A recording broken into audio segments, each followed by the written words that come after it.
இயல் 5. இலக்கணம். தொகாநிலை தொடர். தொகாநிலை தொடர் ஒரு தொடரில் இரண்டு சொற்களுக்கு இடையில் சொல்லோ உருபோ மறையாது வருவது தொகாநிலை தொடர் எனப்படும். தொகாநிலை தொடர் 9 வகைப்படும். அவை எழுவாய்த்தொடர், விழித்தொடர், வினைமுற்றுத் தொடர், பெயரெச்சத் தொடர், வினையெச்சத் தொடர், இடைச்சொல் தொடர், உரிச்சொல் தொடர், வேற்றுமைத் தொடர், அடுக்குத் தொடர்.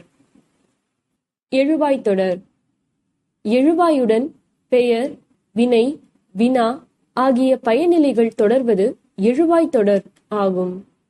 சான்று: இனியன் கவிஞர். பெயர்: காவிரி பாய்ந்தது. வினை: பேருந்து வருமா? வினா. விழித்தொடர் விழியுடன் வினை தொடர்வது விழித்தொடர் ஆகும்.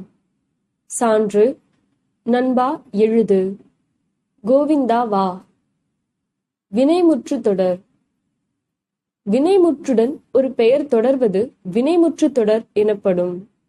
சான்று: பாடினாள் கண்மணி, வந்தான் எழிலன். பெயரெச்சத் தொடர் முற்றுப்பெறாத வினை பெயர் சொல்லை தொடர்வது பெயரெச்சத் தொடர் எனப்படும். சான்று: கேட்ட பாடல், உண்ட கண்ணன். வினையெச்சத் தொடர் முற்றுப்பெறாத வினை வினை சொல்லை தொடர்வது பெயரெச்சத் தொடர் எனப்படும்.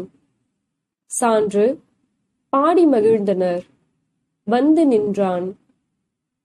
இடைச்சொல் தொடர் இடைச்சொல்லுடன் பெயரோ வினையோ தொடர்வது இடைச்சொல் தொடர் ஆகும். சான்று: மற்றொன்று, மற்று கூட்டல் ஒன்று. உரிச்சொல் தொடர் உரிச்சொல்லுடன் பெயரோ வினையோ தொடர்வது உரிச்சொல் தொடர் எனப்படும். சான்று: சாலச் சிறந்தது, நனி நன்று.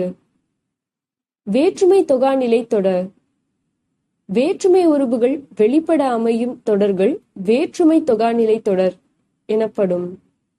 சான்று: பாலை பருகினான், கட்டுரையை படித்தான். இதில் ஐ என்னும் வேற்றுமை உருபு வெளிப்படையாக வந்துள்ளது. அடுக்குத் தொடர் ஒரு சொல் 2-3 முறை அடுக்கி வருவது அடுக்குத் தொடராகும்.